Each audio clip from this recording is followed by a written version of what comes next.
মুখের দুর্গন্ধ এমন একটি সমস্যা যেটি নিজে না বুঝলেও আপনার সামনে বসে থাকা ব্যক্তি কিন্তু অবশ্যই বুঝতে পারে যে আপনার মুখে দুর্গন্ধ রয়েছে।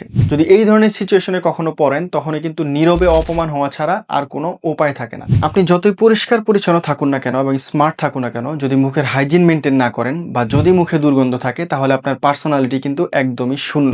আজকের ভিডিওতে আমি আলোচনা করব যে মুখের দুর্গন্ধ কি, কেন হয় এবং কোন কোন রোগের কারণে হয়। পরিশেষে সবথেকে গুরুত্বপূর্ণ যেটা, যে কিভাবে স্থায়ীভাবে মুখের এই দুর্গন্ধ প্রতিকার করবেন। মুখের দুর্গন্ধকে মেডিকেলের ভাষায় বলা হয় হ্যালিটোসিস, যার প্রধান কারণ মুখের পরিষ্কার পরিচ্ছন্নতার অভাব এবং মুখের ভিতরে জমে থাকা জীবাণু। মুখের দুর্গন্ধের প্রধান কারণ হচ্ছে দাঁত ঠিকমতো পরিষ্কার না করা। যারা অনেকেই একবেলা ব্রাশ করেন তারা কিন্তু এই ধরনের সমস্যার বেশি সম্মুখীন হয়। এর কারণ আমরা যে টুথপেস্টগুলো ব্যবহার করি সেগুলো শুধুমাত্র 12 ঘন্টা আমাদের প্রোটেকশন দিয়ে থাকে এবং রাতের বেলা অনেকেই ঘুমানোর আগে ব্রাশ করেন না, যার কারণে খাদ্যকণাগুলো দাঁতের চিপায় লেগে থেকে এবং মুখের ভিতরে আটকে থেকে সালফার গ্যাস উৎপন্ন করে এবং জীবাণু তৈরি করে, যার কারণে মুখের দুর্গন্ধের সৃষ্টি হয়। দ্বিতীয়ত হচ্ছে জিহ্বা ঠিকমতো পরিষ্কার না করা। অনেকেই দিনে 2 বেলা ব্রাশ করেন ঠিকই, কিন্তু জিহ্বা পরিষ্কার করতে ভুলে যান বা কোনোভাবেই করেন না, যার কারণে মুখের উপরে ব্যাকটেরিয়া জমে থেকে এক ধরনের সাদা আস্তরণ তৈরি করে এবং সেখানে ব্যাকটেরিয়া জমে থেকে এখানেও সালফার গ্যাস উৎপন্ন করে, যার কারণে মুখের দুর্গন্ধ সৃষ্টি হয়। তৃতীয়ত ডেন্টাল ফ্লসিং না করা। আমরা যখন খাবার খাই তখন খাবারের খুবই ক্ষুদ্র ক্ষুদ্র কণাগুলো আমাদের দাঁতের চিপায় ঢুকে থাকে এবং সেখানে জমে ব্যাকটেরিয়া সৃষ্টি করে, যার কারণে মুখের দুর্গন্ধের সৃষ্টি হয়। যারা দীর্ঘদিন যাবৎ মুখের হাইজিন মেনটেন না করে তাদের দাঁতের গোড়ায় কিন্তু এক ধরনের পাথরের সৃষ্টি হয়, যেটাকে বলে ডেন্টাল ক্যারিস। এই পাথরের কারণে কিন্তু মুখে তীব্র দুর্গন্ধের সৃষ্টি হয়। গাম ডিজিজ বা মাড়ির যে কোনো রোগ, অনেক সময় আমাদের গাম ফুলে যায় বা ভিতরে ইনফেকশন হয়, পুঁজ বের হয়। এগুলো যে কোনো ব্যাকটেরিয়াল ইনফেকশনের কারণে হতে পারে।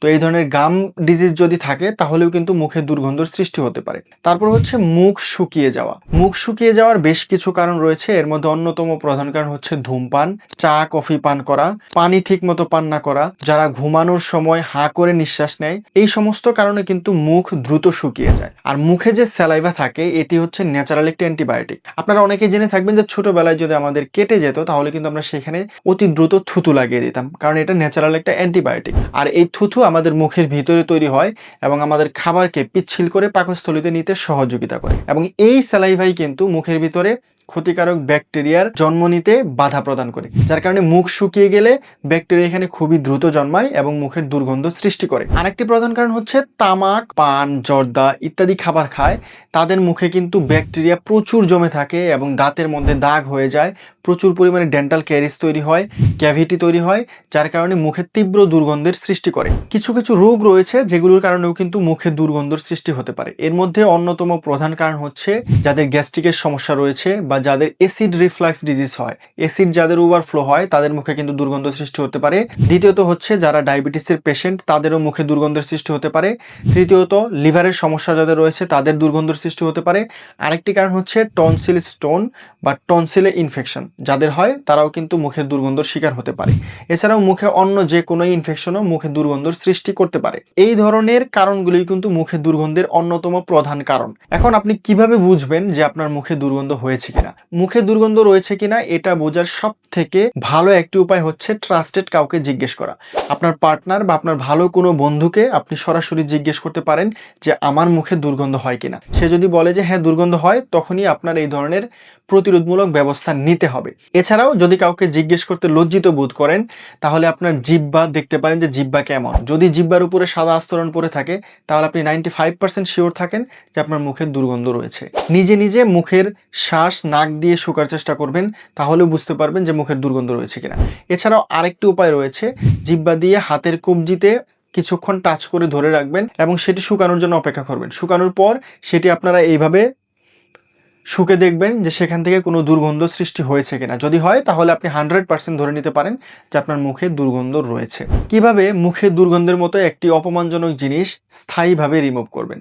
প্রথমত, দিনে 2 বেলা ব্রাশ করতে হবে। 2 ধরনের টুথপেস্ট দিয়ে ব্রাশ করতে হবে। আমরা জানি যে আমাদের টুথপেস্ট 12 ঘন্টা আমাদেরকে সুরক্ষা দেয়। আপনি যে কাজটি করতে পারেন, একটি ফ্রেশ ব্রেথ দেয় এমন একটি টুথপেস্ট ব্যবহার করতে পারেন সকালবেলা ঘুম থেকে ওঠার পর, এবং রাতে যেটা হচ্ছে আমাদের দাঁতের প্রোটেকশন দেয় এমন একটি টুথপেস্ট ব্যবহার করতে পারেন।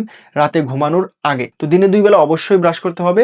ব্রাশ করার পাশাপাশি জিহ্বা নিয়মিত পরিষ্কার করতে হবে, কারণ অনেকে জিহ্বা পরিষ্কার করতে ভুলে যায় এবং সেখানে ব্যাকটেরিয়া জমে দুর্গন্ধর সৃষ্টি হয়। নিয়মিত জিহ্বা দেখবেন সাদা কোনো আস্তরণ পড়ে কিনা খেয়াল রাখবেন, যদি পড়ে তাহলে সেটা নিয়মিত পরিষ্কার করবেন এবং ডেইলি জিহ্বা পরিষ্কার করার চেষ্টা করবেন। ডেন্টাল ফ্লসিং করবেন। খাবারের পরে যে খাদ্য কণাগুলো আমাদের দাঁতের চিপায় লেগে থাকে সেখানে ব্যাকটেরিয়া গ্রো করে এবং সেখান থেকে দুর্গন্ধর সৃষ্টি হয়, যার কারণে ডেন্টাল ফ্লসিং ব্যবহার করতে হবে। মাড়ির সুরক্ষায় নিয়মিত ভিটামিন সি জাতীয় খাবার খাবেন। খাবার খাওয়ার পর খুবই ভালোভাবে কুলি করবেন, চেষ্টা করবেন লবণ পানি দিয়ে কুলি করার। বেশি বেশি পানি পান করতে হবে, কারণ মুখ শুকিয়ে গেলে সেখানে ব্যাকটেরিয়া গ্রো করে। দিনে কমপক্ষে 3 থেকে 3.5 লিটার পানি পান করবেন। মুখ শুকিয়ে যায় এমন খাবারগুলো পরিহার করবেন, যেমন ধূমপান, চা, কফি এবং অতিরিক্ত চিনি জাতীয় খাবার পরিহার করবেন। নিয়মিত ডেন্টিস্টের পরামর্শ নেবেন। যারা দীর্ঘদিন যাবত এই সমস্যায় ভুগতেছেন তারা প্রথম অবস্থায় ডেন্টিস্টের পরামর্শ নিয়ে দাঁতের স্কেলিং করতে পারেন। স্কেলিং মানে হচ্ছে দাঁতের গোড়ায় জমে থাকা যে ক্যারিস বা পাথরগুলো থাকে সেগুলো সুন্দরভাবে পরিষ্কার করে দেবে।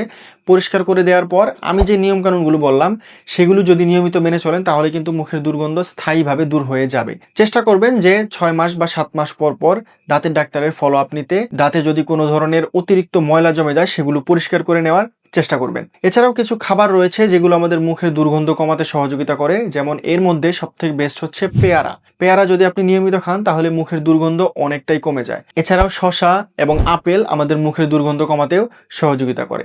এছাড়াও ভিটামিন সি জাতীয় কিছু খাবার রয়েছে যেমন লেবু এবং আমলকি, এগুলো আমাদের মুখের দুর্গন্ধ কমাতে সহযোগিতা করে।